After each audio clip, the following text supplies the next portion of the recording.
guys, welcome back to my channel, The Retro Farmhouse. If you're new here, I'm Jessica. Thank you for joining us on this video today. So, a trash to treasure out of some worn out pants. Seems kind of odd, but I have been on this realm recently where I've been trying to cut back on certain things and reusing things, recycling things, and I had saw this project on a Pinterest. It looked like one of those designer baskets with one of those designer liners in it, and I was like, wow, that's really cute. It has a different design rather than just the regular, you know, run-of-the-mill liners that you have. So I saw that it had some scalloped edges on it, and I was like, that's really cute. I really want to recreate that. So I went looking through my fabric stash. That's one thing about me. I am a fabric hoarder. It's a little bit of a problem I have. I've got to kind of work on that, but I like to keep lots of different fabrics from, you know, if I get them at yard sales or antique places or anything like that. And I recently started kind of keeping some clothing items that maybe I was going to be donating. Not a whole lot, but just a few things that I thought were kind of special. And because nowadays, like, I went to the fabric store, I don't know, it's been a little while ago, and I just could not believe the price of fabric. It is so expensive, even if you have one of those coupons. I remember going when I was younger with my mom. Of course, this was quite a while ago. She was an avid seamstress sewer, and you know, when you go to do stuff at the craft stores and things like that, you're making clothing and costumes and different things like that because it's a lot cheaper than buying it, you know, already made. And that just doesn't seem the case today. It seems like everything's like up in price right now. So that was part of the reason for me wanting to use this pair of pants. It was a worn out pair of pants of my husband's. It had some holes in several places, some rips, different things like that. So I was like, you know, this is a really nice material. I'm gonna keep this, and maybe one day I'll use it into something. And so that's what I'm doing today with my project. Come along with me and I will show you how I made this scalloped basket liner. I'm gonna go ahead and measure around the outside of my basket here, and then that'll determine how big my fabric needs to be. So my basket is about, I'd say 45 inches and 45 3/4 of an inch, or inches all the way around. So I'm probably gonna go ahead and add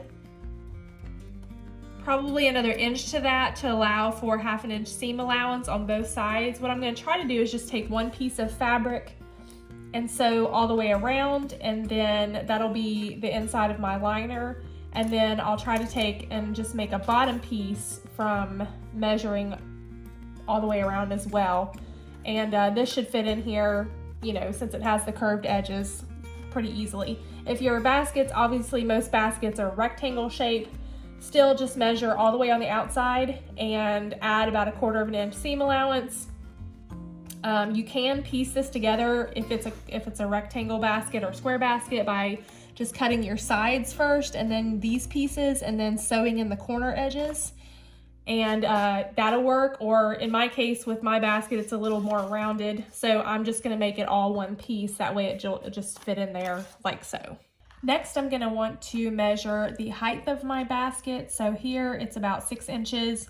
I like to do 1/2 inch seam allowance. You can do 1/4 inch seam allowance, whichever you do. You want to add 2 of those. So for this instance, I'm going to add another inch to allow for both of my seam allowance on the top and the bottom. So I'm going to want to cut this out at a height of 7 inches, and then also measure around on the bottom and do a 1/2 inch seam allowance on all of that.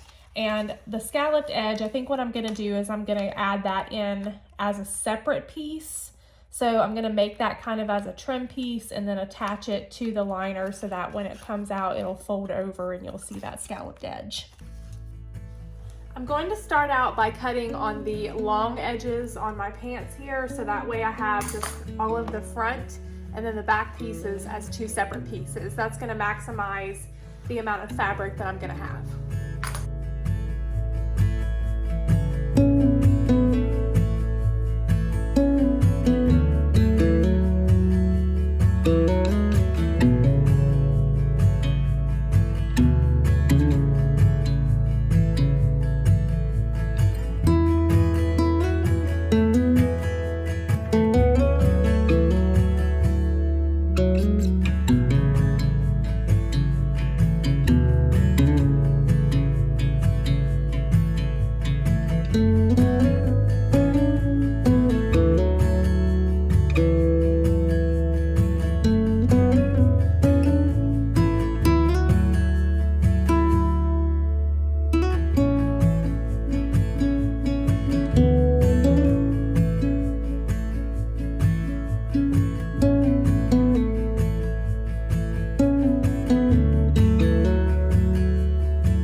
my strips here, and I'm just going to put those right sides together, and I'm going to sew down this center back seam here. Now mine's going to have a back seam just because it depends on how long your fabric is, but if you do have a long enough piece that you can go all the way around and just have one seam instead of two like I'm doing, then you know, that's really not going to be an issue. It's just going to mean that my seams are going to be on the side instead of just one in the back. Okay, so now I have my bottom piece cut out here, and what I'm going to do is I'm going to take my long piece here and I'm going to turn that inside out so that the seams are facing the outside right now. And I'm going to take my seams right here. These are, you might not have this seam if you have a long enough piece, but I have one on each side. So I want these to be on the sides of my basket liner. So I'm going to take the right side, which is the side that's not showing your seam, and I'm going to match that up with the right side of my bottom piece here. So I've already marked, let's see if I can show you.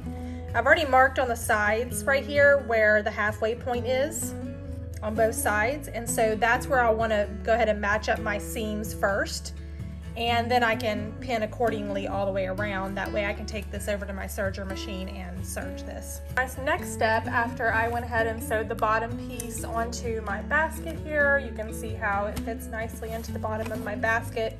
And again, if I had a few places where I had some darts, that's not really that big of a deal. But now it's nice and tight down in there, and I have a little bit of overhang for my little scalloped piece here that I'm going to add.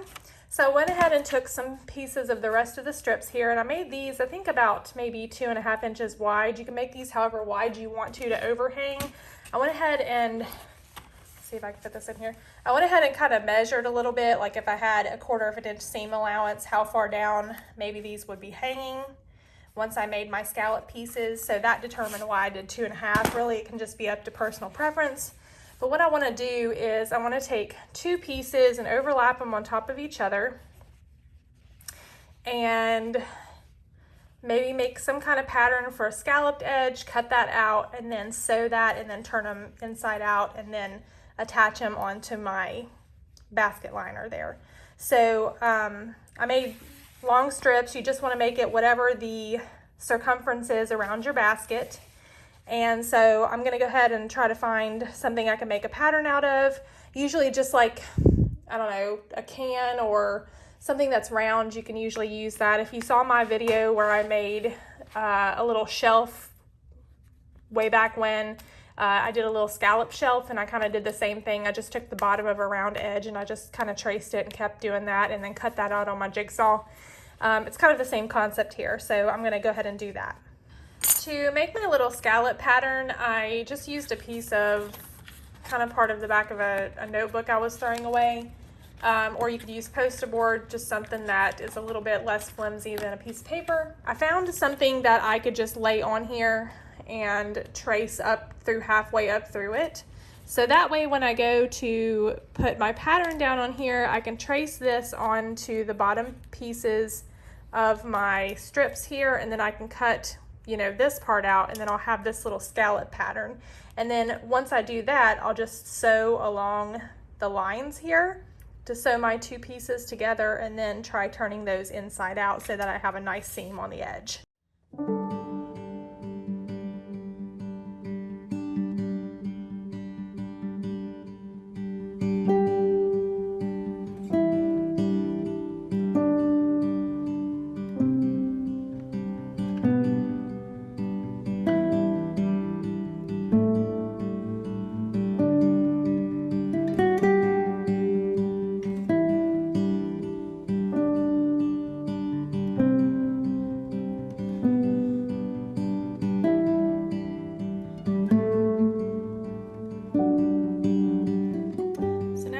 Just match this up at my seam, and I'm going to fold my edges down like this and put my liner inside of there, and then pin those on, and then I'll just sew a stitch all the way around.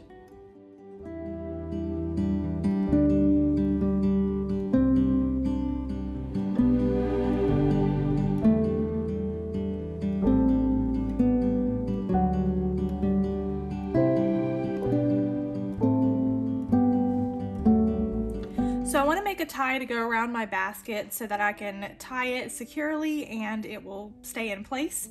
So if you've seen any of my previous sewing videos on how I create ties, they're really easy. I just cut me a 2-inch strip, and then I fold one side in, fold the other side in, I iron these, and then I will fold it one more time so that all of my raw edges are tucked inside. And then I'll just kind of fold this end in as well.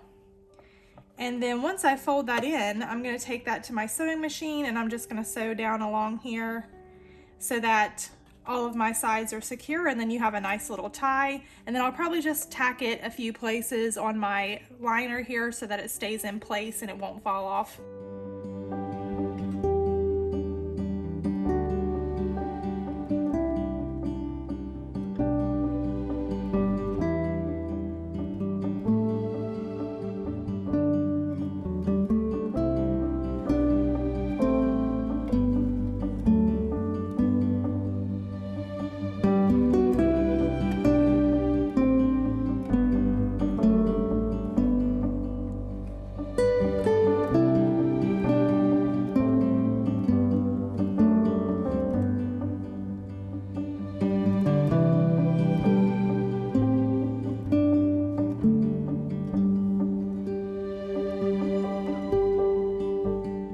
I hope you guys enjoyed today's video. If you did, don't forget to hit that like button, as well as subscribe and share my content. This really does help my channel. And stay tuned, we'll have some more DIYs coming up soon. Have a great day.